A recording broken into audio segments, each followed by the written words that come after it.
Welcome back नाज़रीन। अहम ख़बर शेयर कंदासीं। सिंध हुकूमत के तर्जुमान मुर्तज़ा वहाब जो चवणु आहे त वफ़ाक़ खे पेट्रोल ऐं डीज़ल महांगो करण जी समरी मोकिली वई आहे। वफ़ाक़ी हुकूमत अवाम जे इंजन में वाधारो करे रही आहे। ब्रेकिंग न्यूज़ है, मांखे अपडेट कंदा हलूं। सिंध हुकूमत जे तर्जुमान जो चवणु आहे त वफ़ाक़ खे पेट्रोल ऐं डीज़ल महांगो करण जी समरी मोकिली वई आहे। वफ़ाक़ी हुकूमत अवाम जे इंजन में वाधारो न करे वफ़ाक़ी हुकूमत रुगो ग़लत फ़ैसिला करे रही आहे। मुर्तज़ा वहाब जो वधीक चवणु आहे त ही 22 सालनि जी जिदोजहद जो इंतकाम वठी रहिया आहिनि।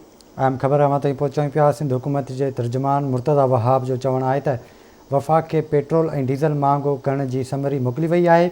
वफ़ाक़ी हुकूमत अवाम जे इंजन में वाधारो न करे वफ़ाक़ी हुकूमत रुगो ग़लति फ़ैसिला करे रही आहे। ही 22 सालनि जी जिदोजहद जो इंतकाम वठी रहिया आहिनि। इन हवाले सां राब्तो कयो कराची में आवाज़ टीवी जे रिपोर्टर गाज़ी जंडीर सां। जी गाज़ी, कहिड़ा अपडेट्स आहिनि?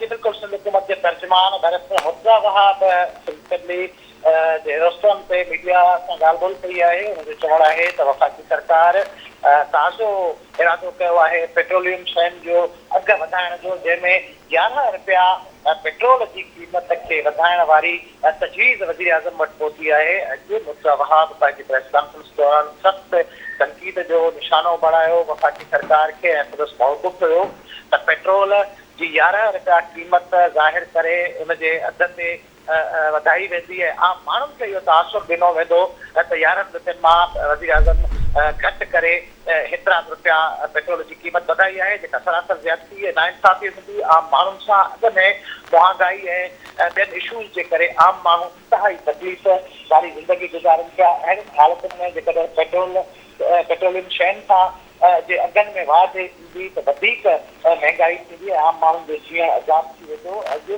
सिंध हुकूमत जे तर्जुमान मुर्तज़ा वहाब वज़ीर आज़म खां मुतालबो कयो आहे त पेट्रोलियम शयुनि जे अघनि में वाधि जी का गुंजाइश न आहे, इन करे ओघरा पारां मोकिलियल समरी खे रद्द कयो वञे।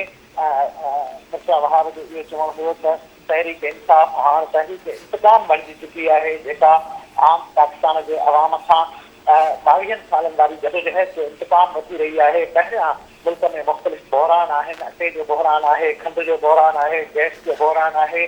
महांगाई अज़ाब वारी शिकिल अख़्तियार करे चुकी आहे। आम जेके ज़िंदगी बचाईंदड़ दवाऊं आहिनि उन्हनि जा अघ आसमान ते चढ़ी चुका आहिनि। हाणे भेरे भेरे सां पेट्रोल जी ऐं डीज़ल जी क़ीमतुनि में वाधि सबबु आम माण्हुनि जी ज़िंदगी खे वधीक अज़ाब वारी कैफ़ियत ते जारी कयो वञे पियो तहरीक इंसाफ़ जी हुकूमत जे तरफ़ां।